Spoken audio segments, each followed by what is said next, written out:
सब लोग एक एक फोटोग्राफ ले करके उसको कायदे से मढ़ के घर में रखना चाहिए।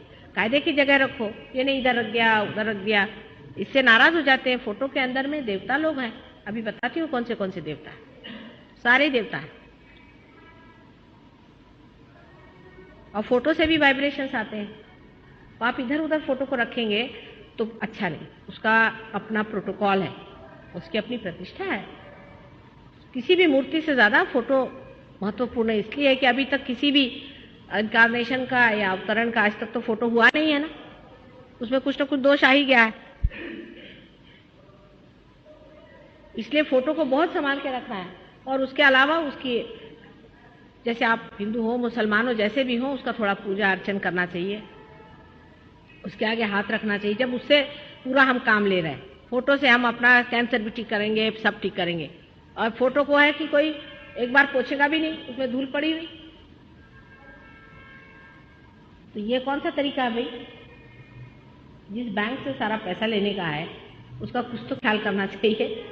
नहीं तो छोड़ दो, फिर बात को नहीं करना तो मत करो, लेकिन करना है उसको समझदारी से। आप हिंदुस्तानी आदमी हैं, आपको मालूम है कि हमारे यहाँ किस तरह से हम हर एक चीज़ का व्यवहार करते हैं, कैसे हर एक चीज़ की इज्जत करते हैं, रिस्पेक्ट करते हैं।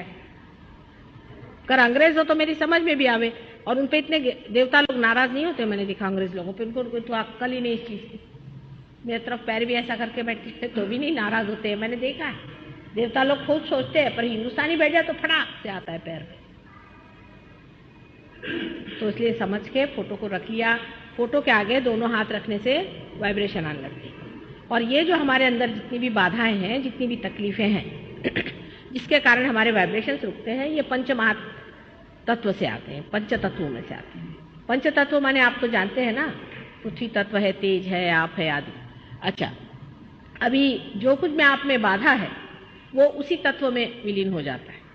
तो आप अगर पानी का तत्व लें तो बहुत ही महत्वपूर्ण है। पानी का तत्व में थोड़ा नमक डाल दिया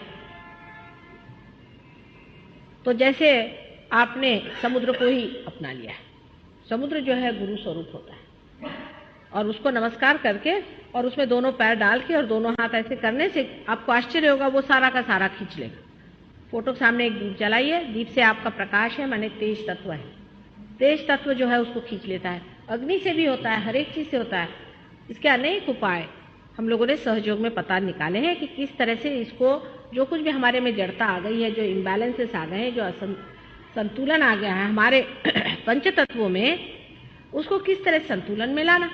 जैसे संतुलन आ जाता है वैसे ही हमारी सब बीमारियां दूर हो जाती हैं।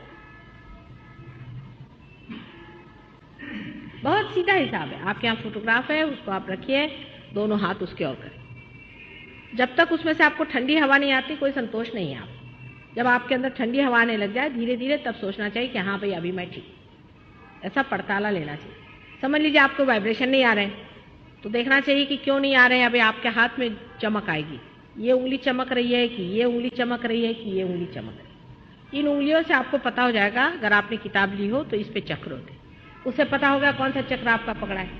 उस देवता का आपको नाम लेना पड़ेगा, और वाइब्रेशंस जो है फिर से लेने से, उसका नाम लेने से आपको आश्चर्य होगा कि वो खुल गया, वो उंगली खुल गई, वो और सारे वाइब्रेशंस आना शुरू हो। इस तरह से इसकी पूरी स्टडी होनी चाहिए, इसको समझ लेना चाहिए पार होने के बाद। लेकिन अगर आप प्रोग्राम ही में नहीं आएंगे तो कैसे होगा? दो चीज, एक तो आप हमेशा एक दिन रखिए, पार्टी में जाने को टाइम है, दोस्तों के यहाँ जाने को टाइम है, घूमने को टाइम है, सिनेमा को टाइम है, सब चीज को टाइम है, अपने लिए एक दिन भी नहीं। फिर माता जी के लिए भी तो सरदर्द होता है, जब आती वहां से लौट के तो देखती अरे बाप रे ये बम्बई वाले तो भगवान बचा। पर अभी मैं जाऊंगी राहुरी में, देखो विलेज में सब लोग सवेरे 4 बजे उठ करके रोज नियमित ध्यान करते हैं, और वो लोग रोज शाम को सहयोग सेंटर में मिलते हैं। बोलते हैं कि अभी अपन शराब के कुत्ते में तो जाने का नहीं, क्या मजा आता है आपस में। असली दोस्ती तो ये सहयोगियों की होती है, और किसकी दोस्ती होगी? असली दोस्ती होती, जान तो जान लोग दे देते हैं। बड़ा मजा आता है आपस में। जब सभी लोग पार हो गए तो फिर वो बात ही और चलती है, फिर किसी का अच्छा नहीं लगता, लगता है ये क्या छोटे बच्चों जैसे मूर्खों जैसे बातें करते हैं।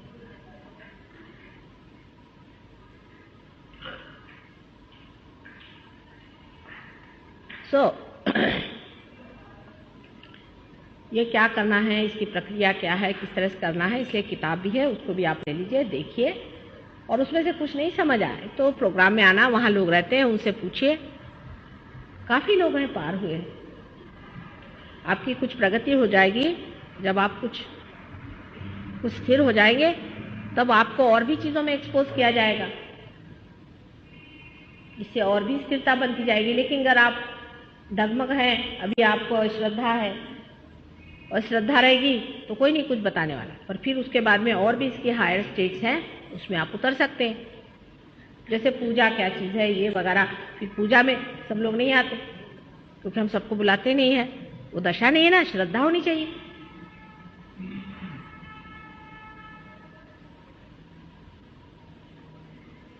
श्रद्धा के बगैर कुछ नहीं होने वाला। अभी जब तक पार नहीं हुआ है तब तक भगवान माफ कर देता है। पार होने के बाद भी हाथ से वाइब्रेशन आए तो भी, 4 आदमी आपके हाथ से पार हुए तो भी, और आपकी बीमारी ठीक हो गई तो भी आपको श्रद्धा ही नहीं। हाँ, तो फिर भगवान क्या कहता है? ऐसे अश्रद्धा लोगों को भगवान क्या देगा?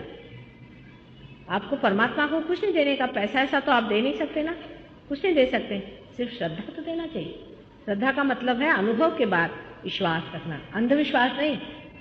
लेकिन जब आपने देख भी लिया, सब जान भी लिया, उसके बाद भी आपने विश्वास करते हैं तो फिर परमात्मा को आपकी परवाह नहीं।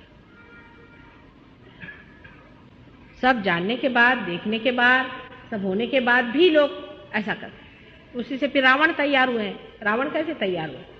रावण तो पार हो गया था, ब्राह्मण था, और पार होने के बाद भी उसने फिर अश्रद्धा करी, अश्रद्धा करके गलत काम शुरू कर दिए, फिर उसका देखिए क्या हाल होगा। अभी श्रद्धा का मतलब भी क्या होता है? बहुत से लोग कहते हैं कि माँ हमसे सब होता है, हम सरेंडर नहीं कर सकते। अरे क्या नहीं सरेंडर कर सकते? तुम्हारा क्या हम ले रहे हैं? क्या है आपके पास देने के लिए जो हम ले रहे हैं, जो सरेंडर नहीं कर रहे हो? बताओ तो सही। तुम्हारा अहंकार ही तो है ना। थोड़ी कह रहे कि तुम्हारा विजडम सरेंडर करो, हम तो तुमको विजडम दे रहे हैं। अगर अहंकार नहीं सरेंडर करोगे तो तुम्हारे अंदर विजडम नहीं आएगा, बेवकूफ बन जाओगे। तुम्हारे अंदर विजडम नहीं आएगा, बेवकूफ बन जाओगे, स्टूपिड। यही तो पाश्चिमात्य देशों में हुआ कि अहंकार पे ही स्थित है वो लोग, ईगो ओरिएंटेड है, तो स्टूपिड हो गए। अपने यहाँ दिखाया था, नारद जी का बड़ा अच्छा वर्णन किया है वाल्मीकि जी ने। एक बार वो बहुत अहंकार करके गए थे तो मायापुरी में जाकर उनका सारा अहंकार टूट गया, लेकिन वो बड़े बेवकूफ बन गए थे। जिस आदमी में अहंकार होता है वो बड़ा ही बेवकूफ होता है। उस अहंकार को अच्छा ही है कि समर्पित कर दे। अहंकारी मनुष्य महामूर्ख ही होता है, लोग सब हंसते हैं उस पर, उसको नहीं समझ में आता है। ऊपर से भी जो नम्रता बहुत लोग लाद लेते हैं, बिजनेस वाले हुए, सरकारी नौकर हुए, ऊपर से बहुत अच्छे से बात करते हैं, कोई असली नम्रता नहीं। असली नम्रता तो सिर्फ विजडम से आती है, सुबुद्धि से आती है। तो सुबुद्धि का जागरण होने से ही, सुबुद्धि के आशीर्वाद से ही मनुष्य उस जगह स्थित होता है जहां वो है। ये तो मैंने बता दिया कि आपके वाइब्रेशंस अगर खो जाएं तो क्या करना चाहिए और किस तरह से रहना चाहिए। अब आप लोग फोटो भी ले लीजिए, और फिर से मैं कहती हूँ कि हर हफ्ते जहाँ भी प्रोग्राम हो वहाँ आना चाहिए। अब हम यहाँ जितने दिन भी हैं, अब बोरीवली में प्रोग्राम है या कहीं भी प्रोग्राम है, जितना बन पड़े वहाँ आइए। ऐसे हम रहते भी यहाँ पास में नीलांबर में है, सवेरे के टाइम वहाँ भी आइए, सीखने की कोशिश करिए, जानिए और देखिए क्या चीज़ है। ये तो है नहीं कि बाजार में गए और भाई हमने 5 पैसा दिया, चलो हमको चावल डाल दे। ये नहीं है, दुकानदारी नहीं है। हम सब लोग दुकानदारी के उससे आते हैं, एटीट्यूड से कि हम तो दुकान में आ गए, हमको क्यों नहीं हो रहा? नहीं हो रहा तो नहीं हो रहा, मैं क्या करूं? इसका एटीट्यूड उल्टा है, अब समझे ना? इसका एटीट्यूड उल्टा है, नहीं हो रहा, क्या बात है पता नहीं, ऐसा कहना चाहिए। आपका कोई दोष है इसलिए नहीं हो रहा है, आपका अधिकार होना चाहिए घटित होने के लिए, और आपका अधिकार नहीं है तो क्या बात से नहीं है वो देखना चाहिए कि क्या बात है। माँ, कौन सी कमी रहेगी मेरे अंदर? उल्टी बात है, मेरा नहीं हो रहा, मेरा नहीं हो रहा। तुम्हारा नहीं हो रहा है तो क्या किया जाए?